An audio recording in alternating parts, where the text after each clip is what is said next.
தேவனுடைய நல்ல நாமம் மகிமைப்படுவதாக. அருளுரை தொழிகள் நிகழ்ச்சி வாயிலாக உங்கள் யாவரையும் மீண்டும் சந்திப்பதில் மிகுந்த மகிழ்ச்சி உள்ளவனாக இருக்கிறேன்.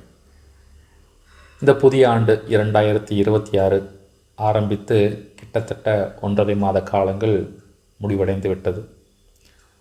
இதற்குள்ளாக நாம் பிரவேசிப்பதற்கு முன்பதாக நாம் எத்தனையோ கனவுகளையும் திட்டங்களையும் நாம் தீட்டி இந்த புதிய ஆண்டிற்குள் நாம் நுழைந்திருக்கக்கூடும்.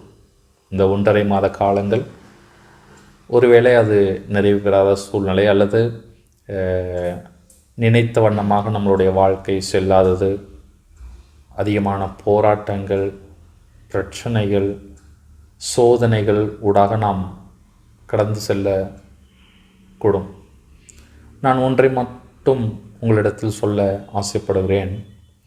நம்முடைய தேவன் ஒரு அற்புதமான படைப்பாளர்,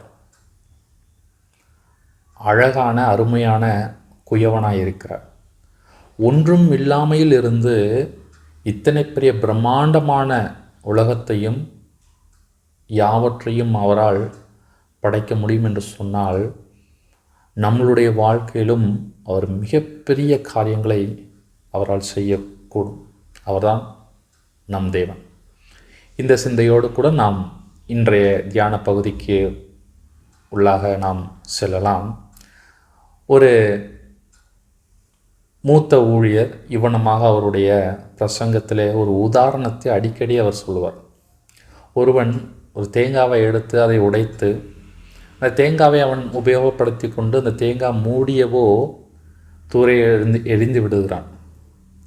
மற்றொருவனோ அந்த தேங்காய் மூடியை, ஒன்றுக்கும் உதவாத தேங்காய் மூடியை எடுத்து அவனுடைய கலை திறமையினால் அதை சீர்படுத்தி அதை புதிதாய் ஒரு பிரயோஜனமுள்ள மதிப்புமுள்ள ஒரு பொருளாக மாற்றி அதை சந்தையில் விற்று அதை காசாக்கி விடுகிறான்.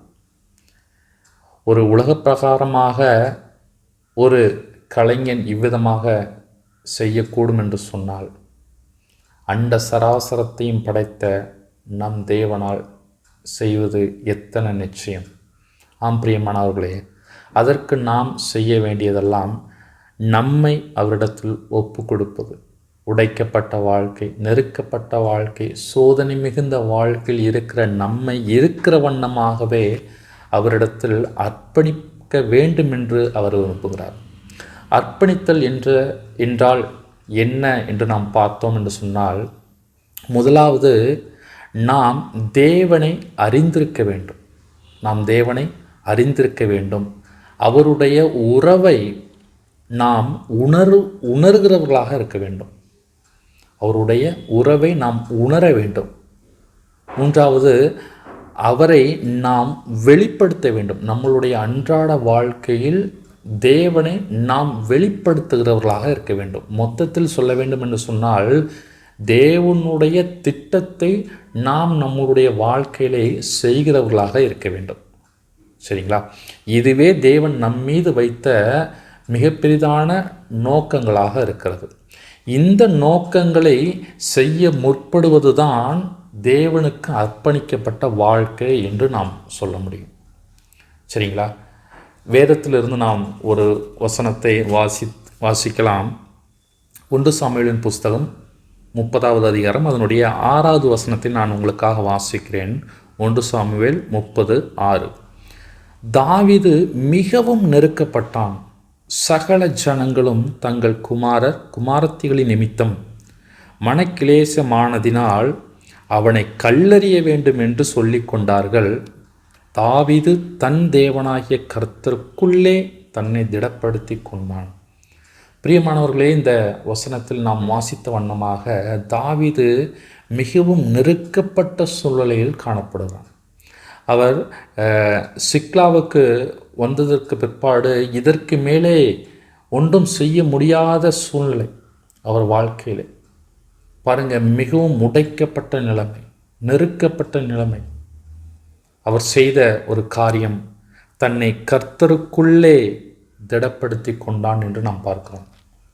ஆம் பிரியமானவர்களே, இன்று நமக்கு எப்படிப்பட்ட சூழ்நிலைகள் இருந்தாலும், நாம் எதற்கூடாக நாம் சென்று கொண்டிருந்தாலும் நம்மை கர்த்தருக்குள் திடப்படுத்தி கொள்ள வேண்டும் என்பது தேவனுடைய தீர்மானமாக இருக்கிறது. ஒன்று நான் உங்களோடு கூட சொல்லிக்கொள்ள ஆசைப்படுகிறேன். நினைத்தது நிகழாததை எண்ணி வருந்த வேண்டாம். தேவன் நினைத்தது நிறைவேறப் போகிறது என்கிறத எண்ணி நாம் மகிழ்ச்சியாக இருப்போம். இப்படிப்பட்ட சிந்தையோடு கூட இந்த நாளை நாம் ஆரம்பிக்கலாம். தேவன் நம்மோடு இருக்கிறார், நம்மை ஆசீர்வதிக்கிறார். அவருடைய நாமம் மாத்திரமே மகிமைப்படுவதாக. ஆமென்.